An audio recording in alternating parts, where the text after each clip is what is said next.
மோடி அரசை விஜய் டீல் செய்வது எப்படி?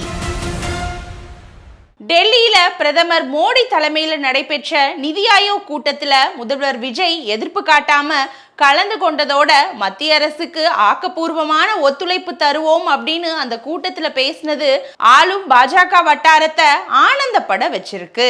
கடந்த ஆட்சியில மத்திய பாஜக அரசோட நிதி சம்பந்தப்பட்ட பல்வேறு விஷயங்களுக்காக போராட்டம் நடத்தியது திமுக தலைமை. அதோட பாஜக அரசும் கல்விக்கான நிதியை தராம நிறுத்தியும் வச்சிருந்தாங்க. பேரிடர் கால நிவாரண நிதியா திமுக தலைமை கேட்ட நிதியை தர மறுத்துச்சு.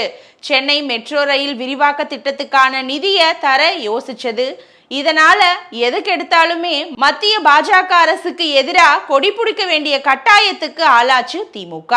இப்படியே மாநில அரசுக்கும் மத்திய அரசுக்கும் இடையிலான நீயானான யுத்தம் தொடர்கதையாகி போனதால தொடர்ச்சியா 3 வருஷமா நிதி ஆயோக் கூட்டங்களை பங்கேற்காம புறக்கணிச்சார் அப்போதைய முதல்வர் ஸ்டாலின். 2024ஆம் ஆண்டு ஜூலையில நடந்த நிதி ஆயோக் கூட்டத்தை புறக்கணிச்சப்போ மத்திய அரசோட நிதிநிலை அறிக்கையில தமிழ்நாடுங்கிற வார்த்தையே இல்ல. அந்த அளவுக்கு தமிழ்நாடு மக்கள் மீது மத்திய அரசு ஆத்திரத்துல இருக்குது.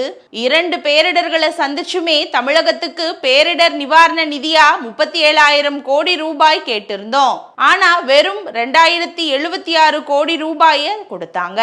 மத்திய அரசோட நிதிநிலை அறிக்கையில நீதி இல்லாத காரணத்தால நிதி ஆயோக் கூட்டத்துல கலந்து கொள்ளாம புறக்கணிக்கிற முடிவு எடுத்திருக்கோம் அப்படின்னு சொன்னாரு ஸ்டாலின். அதுக்கப்புறமா மத்திய அரசு தன்னோட நிலைப்பாட்டை மாற்றிக்கொள்ளாத நிலையிலையுமே 2025 மே மாசம் நடைபெற்ற நிதி ஆயோக் கூட்டத்துல ஸ்டாலின் மறுப்பில்லாம கலந்தும் கொண்டாரு.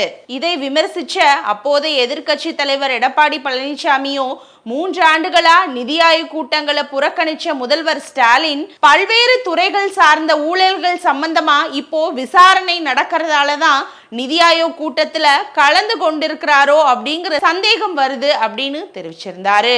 இந்த நிலையில தங்களோட கொள்கை எதிரி பாஜக அப்படின்னு சொன்னாலுமே ஆட்சிக்கு நாள் வந்த முதலாவே அரசியலையும் அரசு நிர்வாகத்தையும் தனித்தனி டிராக்ல வச்சிருந்தாரு முதல்வர் விஜய் என்கிறார்கள் தாவேகா மாநில நிர்வாகிகள். இது சம்பந்தமா நம்ம கிட்ட பேசின சிலரோ பாஜகவுடன் கொள்கை அளவிலான கூட்டணி எதுவுமே கிடையாது அப்படிங்கறதுல தெளிவா இருக்கிற விஜய் அதற்காக எதுக்கு எடுத்தாலும் பாஜக அரசோட மோதிக்கிட்டே இருக்க வேண்டியதில்லை அப்படின்னு நினைக்கிறாரு. இதனால அரசியல் கலப்பில்லாத ராஜாங்க அணுகுமுறைகளை மிகவும் கவனத்தோடையே கையாள்றாரு. முதல்வரா பொறுப்பேற்றதுமே தமிழகத்தோட முக்கிய கட்சிகளோட தலைவர்களை தேடி பிடிச்சு சந்திச்சாரு விஜய். அதுக்கப்புறம் தான் பிரதமரை சந்திக்க நாளும் குறிச்சிருந்தாரு. அப்படி செய்யாம எடுத்ததுமே அவர் பிரதமரை சந்திக்க போயிருந்தால் அதையும் அரசியலாக்கி இருப்பாங்க.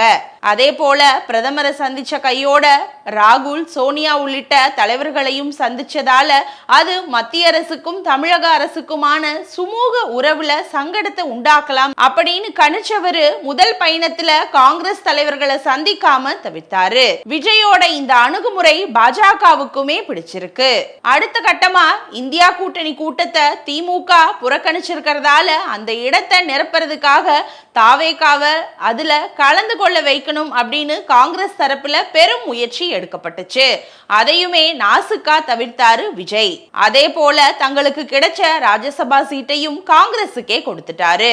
அப்படி இல்லாம தாவேகாவே போட்டிட்டு இருந்தா நாடாளுமன்றத்துல பாஜக அரசுக்கு எதிராக காங்கிரஸ் எடுக்கிற நடவடிக்கைகளுக்கு தாவேகாவும் ஜாமீன் கையெழுத்து போட வேண்டிய தர்ம சங்கடமும் ஏற்பட்டிருக்கும்.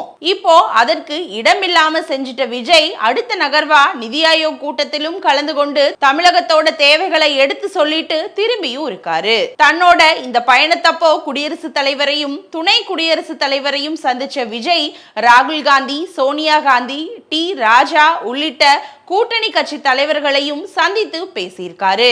ஆக எதுக்கு எடுத்தாலுமே மத்திய அரசுக்கு எதிராக சங்கநாதம் எழுப்பி கொண்டிருக்க வேண்டியதில்லை அப்படிங்கறதுல தெளிவா இருக்கிற விஜய் அவங்களோட போக்கிலேயே போய் தமிழகத்துக்கு தேவையானதை கேட்டு பெறதுல தெளிவா இருக்கிறதா தெரியுது அப்படின்னு தாவேகா நிர்வாகிகள் சிலர் சொல்லியிருக்காங்க.